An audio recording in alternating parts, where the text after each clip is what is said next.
Hello, my name is David, I'm sure as you guys know, and I'm here to talk to all of you about DNA and proteins. Now, I'm sure when you think about DNA, this is the image that most people have, an X, basically. This is what most people think about when they think about DNA. And this is both true and untrue. This is not how DNA normally is. This image of DNA through the use of an X-shaped structure is actually DNA during multiplication. And to start today, I'm going to explain to you the complexities behind that, when it happens and why it happens. So, first, we need to understand that DNA. We need to understand our DNA is what I'm going to be talking. Is what I'm going to be referring to mostly today. Our DNA exists within a thread-like structure known as a chromosome. Humans have 46 chromosomes within every single somatic/autosome, every single autosome/somatic cell. These 46 exist within each and every one of those kinds of cells. While sex cells, which are meant for reproduction, have half of that number. That's 23. In their base form, when they are simply existing to do normal processes like synthesize proteins, release energy, or in the case of specialized cells, carry around different molecules, synthesize specific molecules, or generate energy or transmit signals. Our DNA and in turn the 46 chromosomes exist like this. Specifically speaking, they exist within the nucleus as a large collection of proteins known as the chromatin.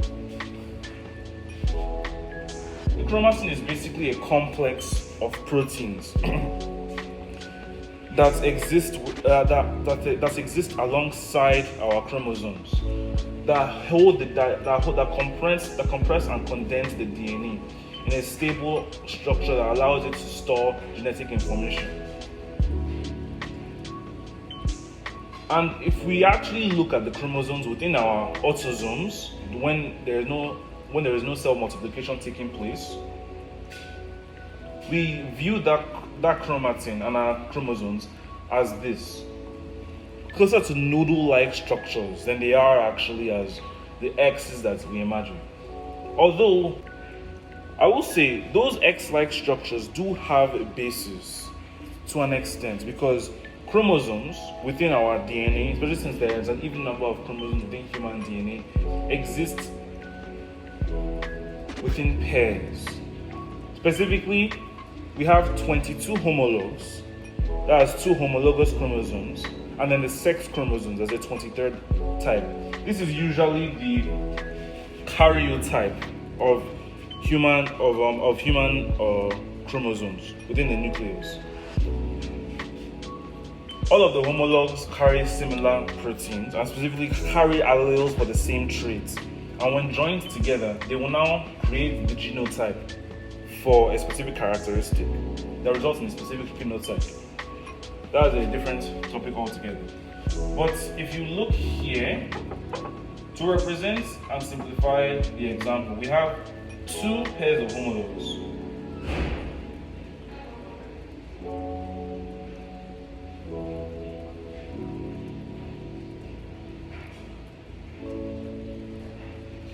Two pairs of homologs here. Right now, this is DNA before division.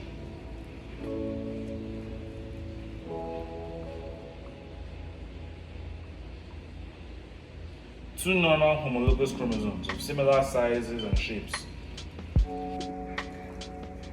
Now, if we look at the deeper structure of the chromatin, we'll see here that the way that the chromatin is structured is that the DNA itself wraps around these positively charged molecules called histones. Now, histones, like I said, they are positively charged, and because of their positive charge, DNA is able to be strongly attracted to it, causing it to wrap around the molecule in what are called bobbins. And this wrapping around the histones produces bead-like structures around along the DNA called bobbins. Now this is able to work because, like I said, histones are positively charged, and due to phosphate groups that make up the backbone of DNA is also now negatively charged. So these are very strongly linked together. Along with that, histones are very important to gene expression because depending on how tightly DNA wraps around histones, either generally or specifically in the case of epigenetic markers during, for example, methylation and acetylation, it can affect the likelihood of certain genes being expressed or not expressed, which can result in genetic variation of phenotype, differing phenotypes between people of the same species, and etc. So now you understand the general structure of the chromatin and of DNA. The next question is, how do we go from this to this?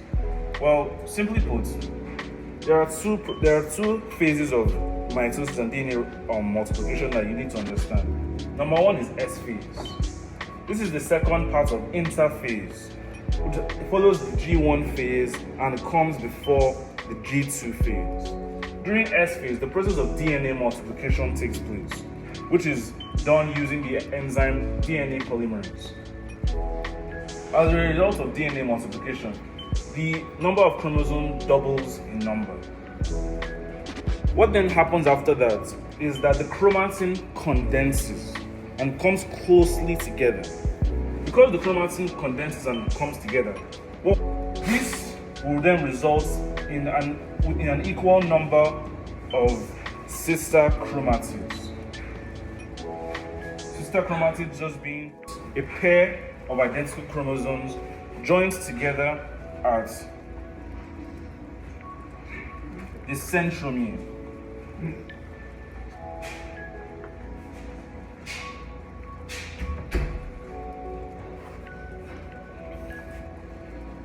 The purpose of these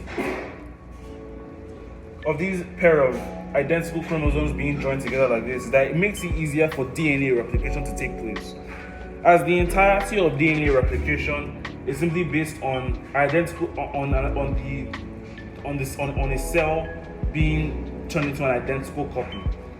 So as a result, all of these sister chromatids can then align in any random number at the metaphase plane, making it both easy and possible for them to be split apart by microtubules to then produce two identical cells with identical genomes that can then be used to replace dying cells or replace injured tissue.